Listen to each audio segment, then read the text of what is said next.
Vous écoutez Quartier d'affaires, le podcast dédié au monde de l'entreprise. Podcast dans lequel vous retrouvez des interviews de professionnels membres de l'AEM, l'association des entreprises de Montrouge et des Hauts-de-Seine-Sud.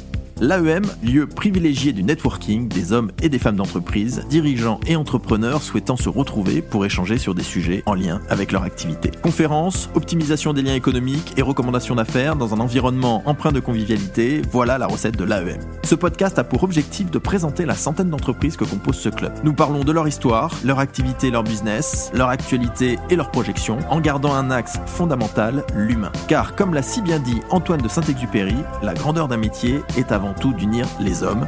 Il n'est qu'un luxe véritable et c'est celui des relations humaines.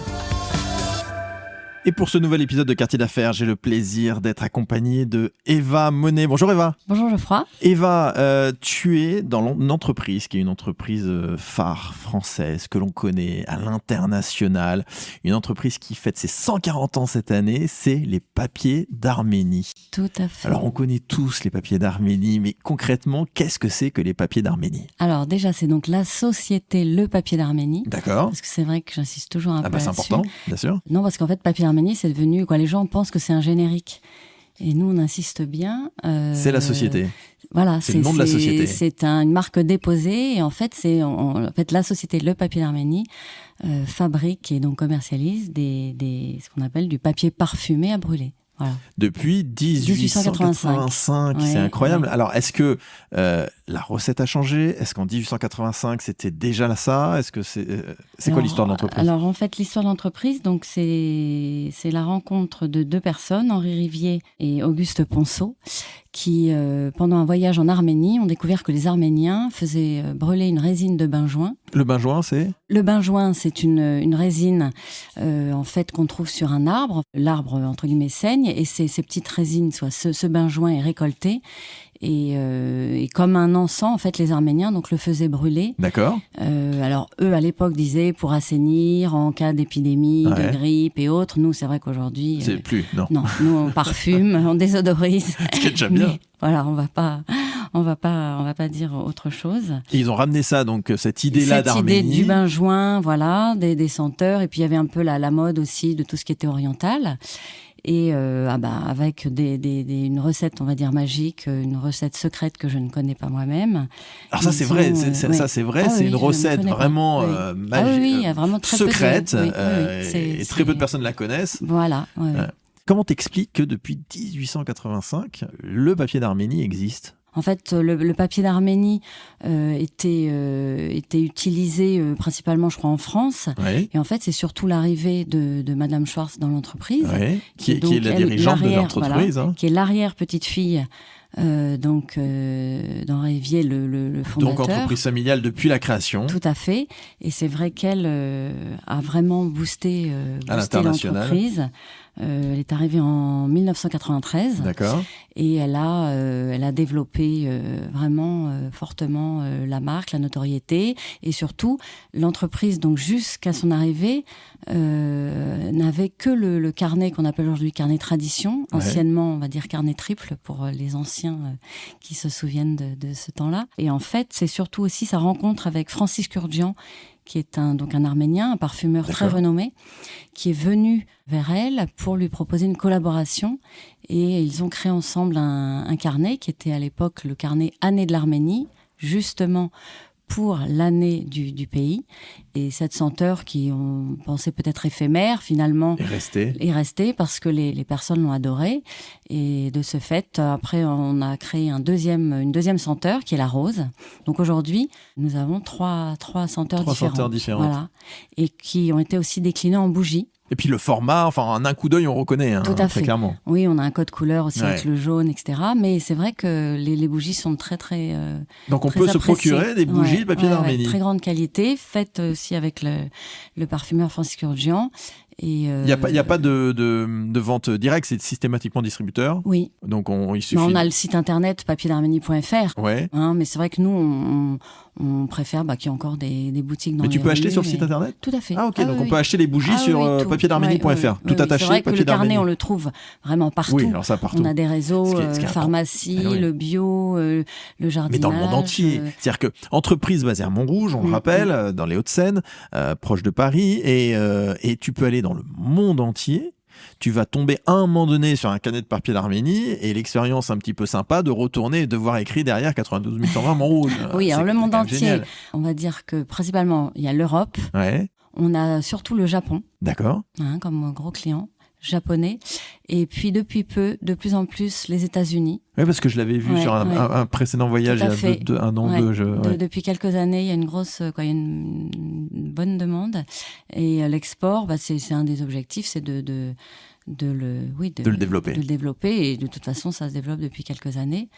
Oui, mais c'est principalement quand même France, Europe avec Espagne, Belgique, principalement Allemagne, et puis comme je disais donc Japon. Donc après il y a un problème aussi le papier, c'est quand même fragile, donc il y a un problème d'humidité peut-être. Et puis on reste une petite entreprise aussi. On a Combien de salariés? Alors on est 12 ou 13 quoi. Combien de chiffre d'affaires? Tout petit, un peu plus de 3 millions. Oui, voilà. C'est fou d'avoir une image et une notoriété aussi forte et de rester une PME familiale. Ah oui, c'est vraiment une TPE. Et après, on a la chance, entre guillemets, de ne pas avoir de concurrents directs sur le papier à brûler. Et bon, il y a eu des essais, on sait, de gens qui essayent de temps en temps pas de copier, mais les consommateurs, on va dire, les clients, ils veulent le papier Arménie, c'est le meilleur. Eva, pour apprendre à mieux te connaître, on va faire une première chronique, la chronique Portrait chinois.